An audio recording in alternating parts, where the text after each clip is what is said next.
Oke, sebelum kita memulai pembelajaran hari ini, silakan untuk dapat dipimpin doa kelas atau yang lainnya, silakan. Teman-teman, untuk kita baca dan kita berdoa bersama pekerjaan kita masing-masing. Berdoa dimulai.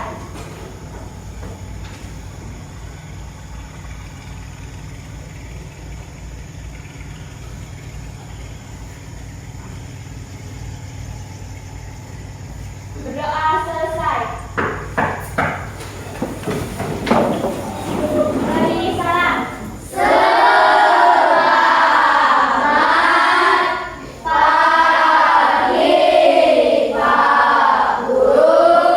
Oke, selamat pagi, silakan kembali.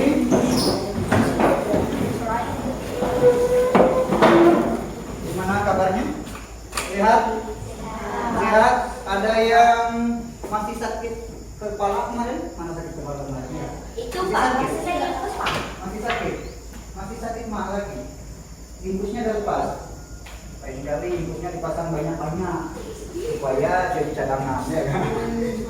Kemudian ada yang tidak hadir hari ini? Siapa? Kenapa? Sakit perut. Wah, ini lagi musim sakit perut nih.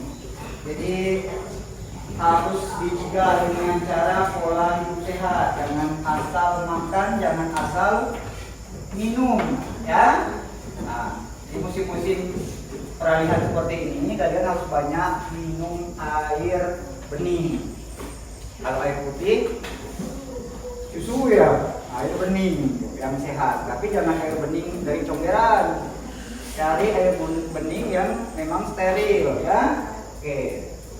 Nah, tujuan kita hari ini belajar tentang coding dan kecerdasan artifisial, khusus pada etika dan resiko kecerdasan artifisial. Nah, tujuannya kita akan mengenal apa sih artifisial itu atau kecerdasan buatan itu.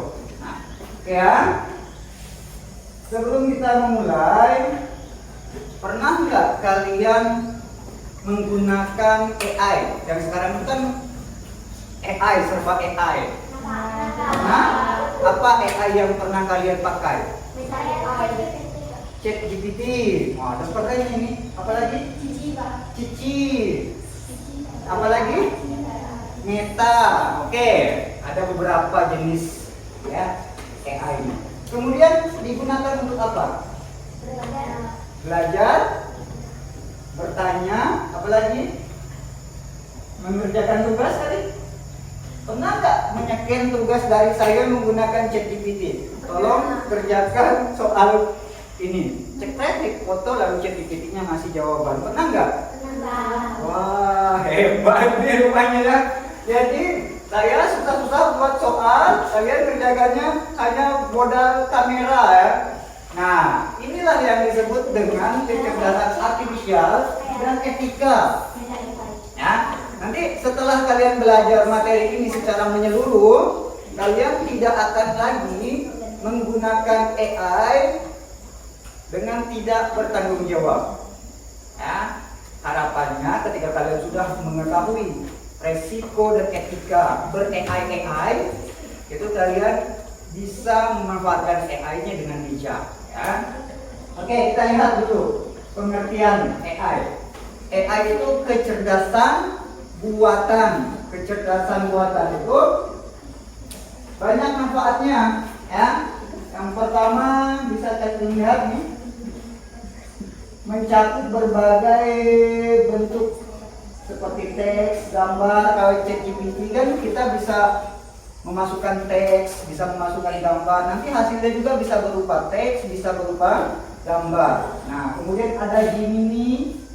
Di Gemini itu aja. Di Gemini itu yang terbaru ada namanya menu VO3 yang bisa buat skrip, kemudian videonya muncul. Nah, tetapi itu untuk Gemini yang berbayar atau yang pro ya. Kalau yang masih versi gratis itu belum bisa. Jadi ketika kita ingin membuat sebuah video singkat atau berdurasi kurang dari 1 menit, tinggal kita ketikkan, tolong buatkan saya video seorang kakek-kakek naik sampan lalu tenggelam. Nah, itu ketika kamu enter muncul. Ya, itu kalau nanti kalian sampai kepada PO3 atau berbayar ya. Tapi kalau yang sekarang yang masih gratisan, nah itu belum. Nah, kemudian ada lagi nih Gemini, Cici, Canva. Ini Canva ini kalau kalian menggunakan email belajar kalian, ya kan sudah dikasih ke email belajar. Ini kalian dapat yang pro. Yang pro artinya semua elemen di dalam Canva itu bisa kalian gunakan. Ya, nah ini. Silakan mau buat apa saja bisa di Canva. Kecuali buat uang bisa. Ya, kalau mau buat uang harus kerja. Oke, nah ini adalah pengantar apa itu kecerdasan buatan dan beberapa contoh aplikasinya. Nah ya. Nah, prinsip kerja teknologi kecerdasan artifisial. Yang pertama, pembelajaran dari data besar. Jadi sebenarnya AI itu belajar juga. Dari apa? Dari data yang dimasukkan. Nah, nanti di akhir pembelajaran ini kita akan sama-sama membuat sebuah proyek. Ya, entahkah itu nanti proyek pemilihan sampah atau proyek yang lainnya, yang nanti ketika kita sorot si gambar si bendanya, dia akan bilang ini sampah organik. Kali sorot lagi daun, oh ini sampah organik, misalnya plastik, oh ini sampah non organik. Nanti akan bisa seperti itu. Mudah-mudahan bisa sampai ke sana ya, gitu ya. Kemudian bisa membuat konten. Ini apa nih tantangannya? Halusinasi. Salah satu tantangan utama adalah potensi AI untuk berhalusinasi, yaitu menghasilkan informasi yang tidak akurat atau fiktif. Sekarang dunia pendidikan lagi dihebohkan dengan pernyataan Menteri Keuangan. Ada yang bilang guru beban negara. Ada nggak tuh masuk di FYP kalian? Ada ya, semua guru buat konten tentang itu. Hampir semua guru buat konten tentang itu. Padahal ternyata itu adalah penggalan video yang kemudian sebagai penggalan itu dimanipulasi sama AI. Ya, sehingga adalah bahasa guru beban negara. Padahal bukan itu kalimatnya. Kemudian yang lanjutnya betul itu yang diucapkan. Jadi sebagai pelajar yang memiliki intelektual, kita harus bisa memilah dan memilih mana konten yang asli, mana konten yang dihasilkan oleh AI. Sebutan dari konten yang dihasilkan oleh AI itu namanya deepfake. Ya, jadi kontennya hanya sebatas halusinasi. Nah, kayak tadi kalau misalnya saya buat konten menggunakan PO3, saya masukkan. Tolong buatkan saya sebuah video. Kemudian saya masukkan gambar Willy dengan karakter Willy, kemudian dia bisa terbang hingga langit ketujuh. Oh, terbang dia, ya, video itu dia terbang. Nah itu kan halusinasi ya, halusinasi si prompt-nya sesuai dengan prompt. Prompt itu perintah yang kita masukkan ke dalam AI. Nah itu untuk. Nah, kita bicara lagi tentang kualitas data. Si AI ini itu nggak cuman nerima sekali data ya. Jadi si AI itu gini, kayak manusia. Ketika kita dikasih informasi A, maka informasi A itu kan akan diolah. Tapi ketika kita dimasukkan lagi informasi A plus informasi B, maka dia akan mengolah dua informasi tersebut.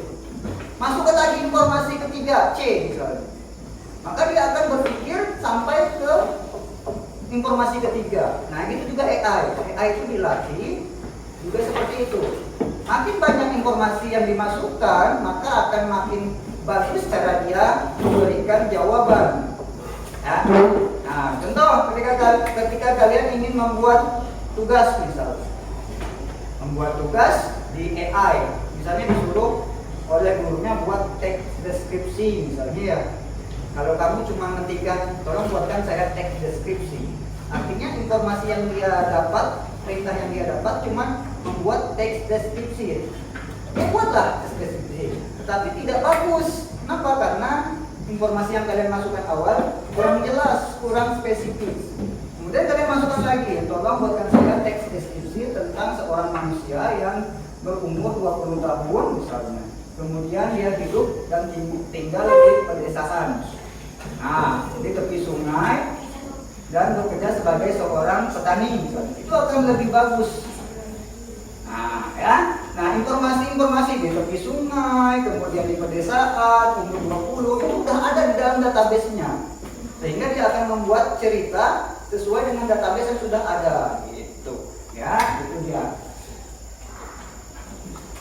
Next ya, kita nggak bisa full, kita next saja dulu. Balik lagi. Nah, ya, apa sih sebenarnya fungsi AI diciptakan sebagai seorang intelektual, pelajar yang memiliki kecerdasan yang amat baik ya. Ini ada beberapa implementasi atau penerapan AI di dalam kehidupan kita sehari-hari. Yang pertama, asisten. Asisten itu kan kalau bahasa kitanya pembantu ya. Nah, jangan kebalik. Lalu kita yang selalu tergantung sama asisten. Asisten itu membantu sifatnya, membantu kita. Kalau kita lagi perlu, baru panggillah pembantu kan. Misalnya ada orang yang kaya kan di sini. Ini kaya raya ya, kemarin saya lihat rumahnya pintunya di depan. Orang lantai 2, lantai 4 ya rumahnya. Nah, punya pembantu ya misalnya. Ketika dia punya pembantu, hal-hal yang tidak bisa dia kerjakan, dia panggil pembantunya. Tetapi hal-hal yang dia bisa kerjakan, dikerjakan secara mandiri. Misalnya makan kan bisa ngomong sendiri kan, udah besar kan. Nah mungkin tolong suapin saya. Ah, itu ilustrasi dari AI ini sebagai asisten. Ketika kita mentok, tidak bisa lagi, nah kita baru cari informasi bantuan menggunakan AI. Gitu. Jangan sikit-sikit gitu. Kan lalu nggak mandiri nanti orangnya. Nah, ya asisten sebagai pembantu saja. Kemudian otomatisasi konten. Nah, ini bisa nih.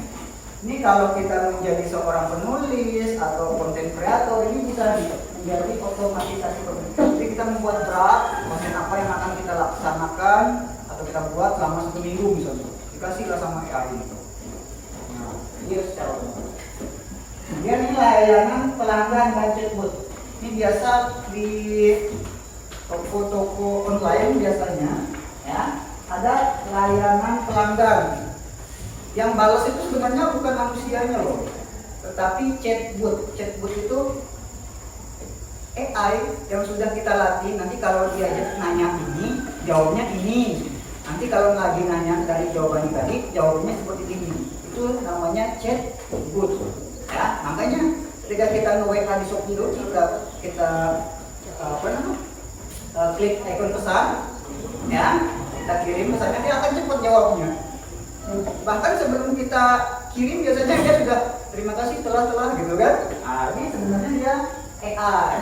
Nah, gitu. Ya, jadi ada 3 nih implementasinya yang bisa kita terapkan di dalam kehidupan kita sehari-hari. Yang pertama sebagai asisten, yang kedua sebagai otomatisasi konten, yang ketiga sebagai layanan pelanggan.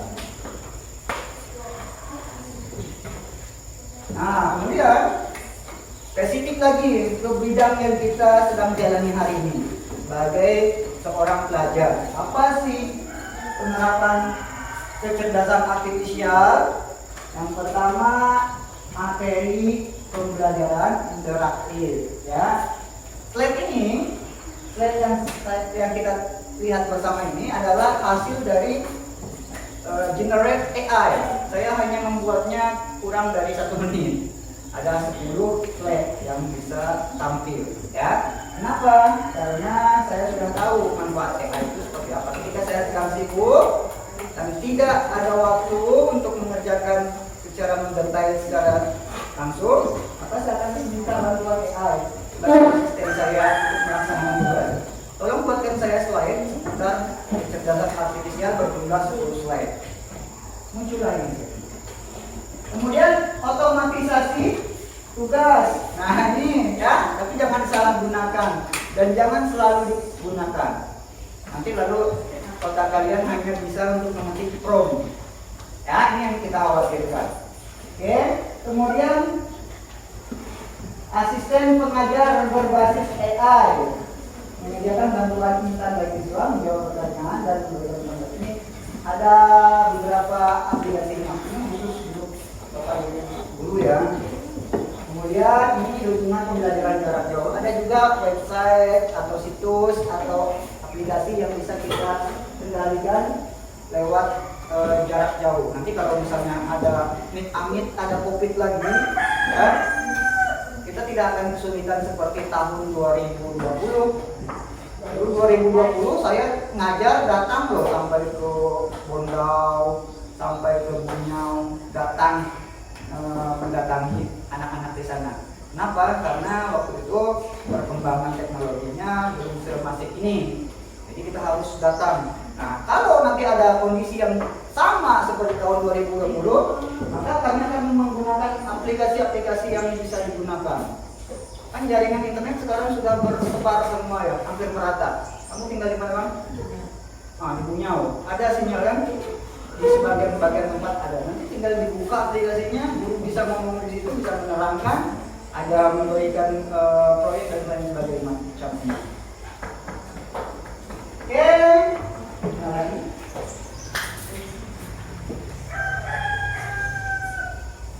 Nah, ini etika ya. Kalau membahas etika nanti kita akan memerlukan waktu yang sangat panjang. Disinilah manfaatnya kita belajar ya. Nanti ketika saya dan kita sudah sama-sama mengetahui apa sih sebenarnya etika dalam menggunakan AI, harapannya ke depan kalian menjadi pelajar yang bijak ya, menjadikan AI itu sebagai asisten, bukan hal yang utama. Oke? Bisa? Ya, mungkin demikian yang bisa saya terangkan di kesempatan kali ini ya. Kita cukupkan. Namun sebelum kita cukupkan, ada yang ingin bertanya satu atau dua hal terkait apa yang saya jelaskan? Nah, keterampilan bertanya diajarkan nggak oleh AI? Ada. Ada yang mau ditanyakan? Pak, kenapa sih ChatGPT kalau balas pesan saya cepat, tapi kalau cowok saya lama? Kenapa?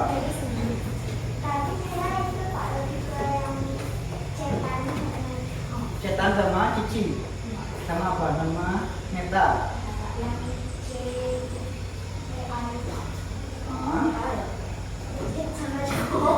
Cek sama cowok. Oh, AI. Ya mungkin itu alternatif AI itu para jomblo.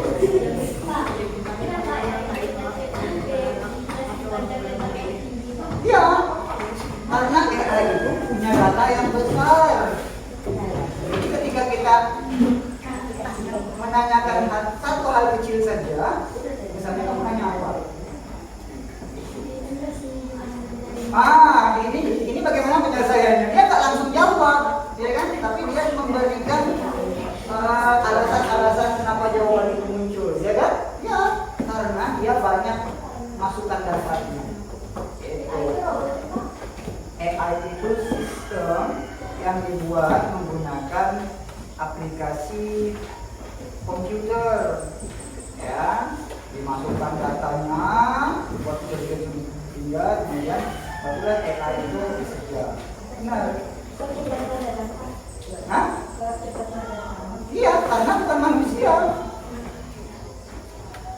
Ya cepat balasnya, karena bukan manusia. Nah, makanya kalau kalian nggak mau dicuekin, jangan chat sama cowok, chat sama AI aja. Gimana kabar kamu? Hari ini kabar saya baik-baik saja. Gimana kabar kamu? Gimana perasaannya? Jadi jawabannya lebar, gitu ya?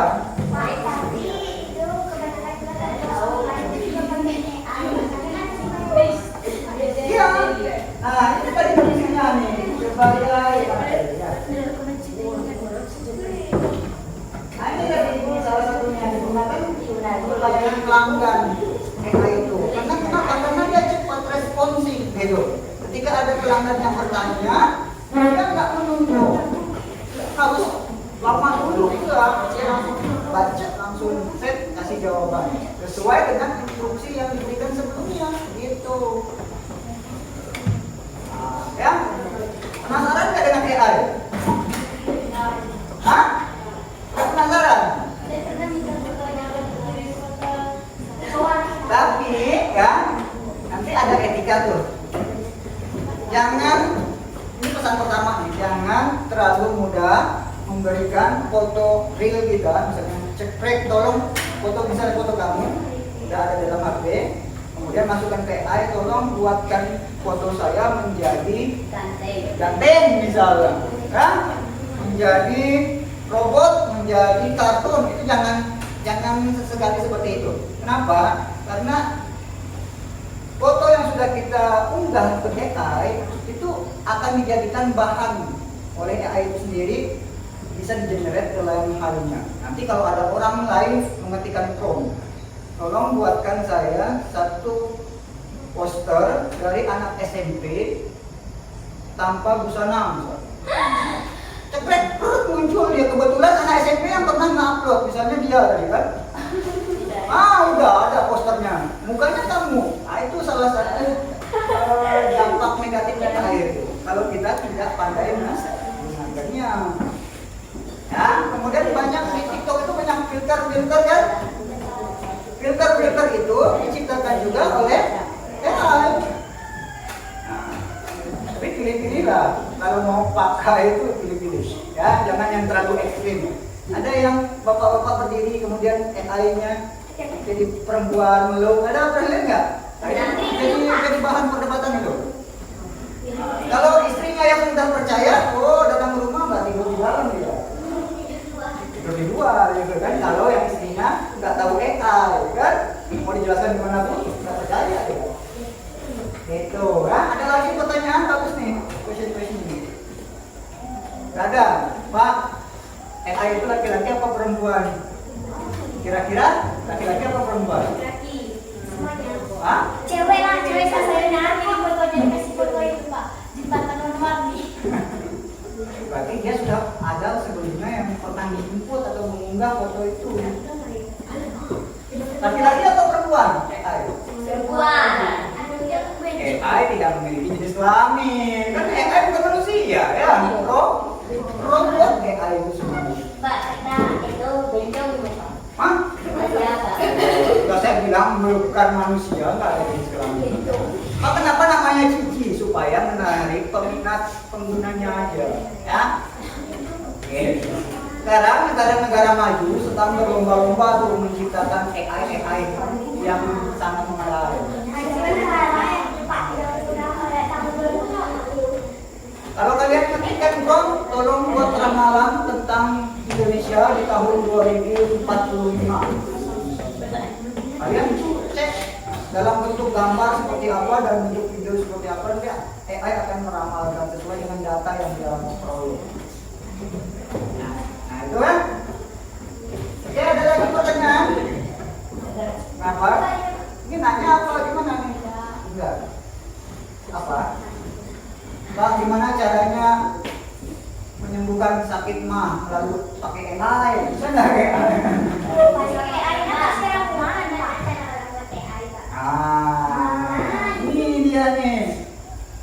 AI itu dibuat oleh programmer, ya, programmer yang tentunya dia mulai dari belajar hal-hal kecil. Apa yang dia pelajari dari hal-hal kecil awalnya?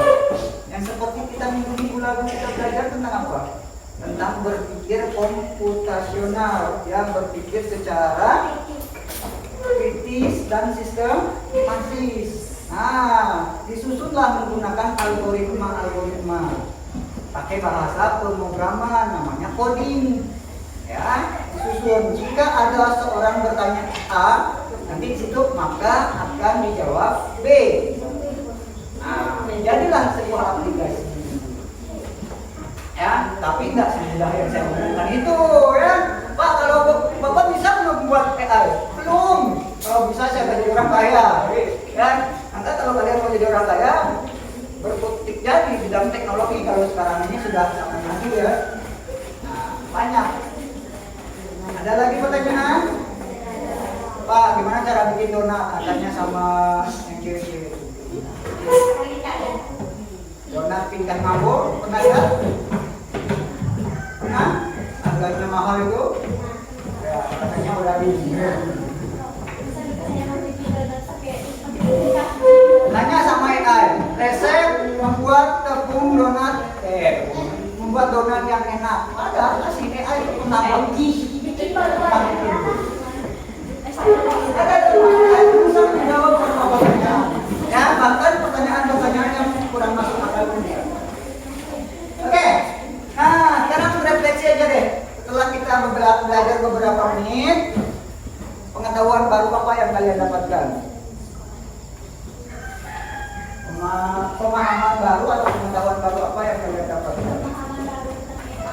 Pemahaman baru tentang AI, bahwa AI itu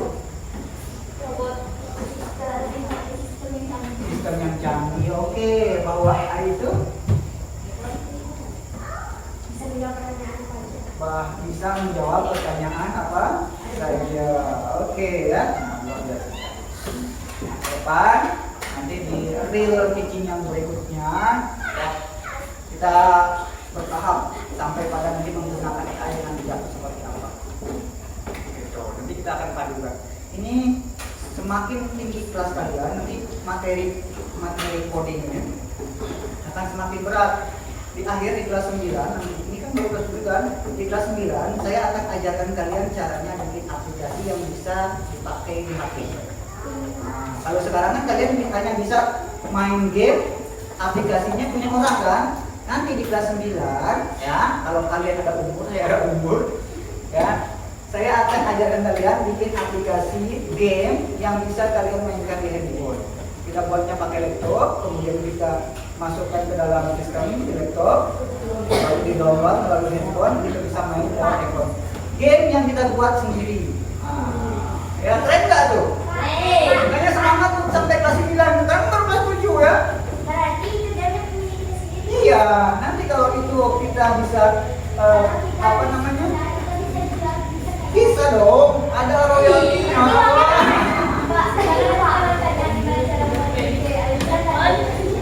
Nanti kita akan belajar bersama. Ya, artinya kalian harus punya semangat yang tinggi untuk belajar sampai ke kelas 9. Ketemu lagi dengan saya di kelas 9 nanti ya. Kelas 9, kelas 8 nya belum kelas 9. Oke, ya. Itu daripada kita main game punya orang terus, sekali kita nanti buat gamenya. Entah judulnya tentang kecamatan Lumpur atau maksudnya apa?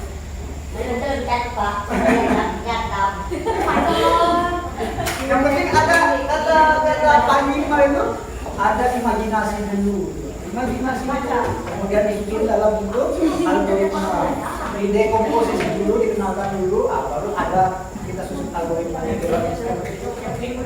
Kebetulan saya sudah belajar beberapa bagian kecil.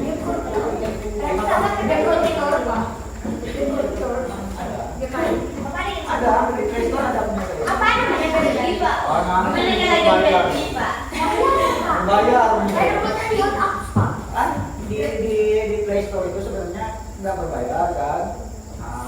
Nanti lah. Mau kaya? Saya juga mau sebenarnya. Ya, kita sama-sama kaya. Amin. Kalau udah kaya nggak boleh sombong. Kalau kalian sekarang udah kaya, ada yang mau saya. Betul, mungkin yang dapat saya sampaikan hari ini gimana perasaannya? Demikian belajar hari ini. Sampai bertemu di kesempatan berikutnya. Selamat siang.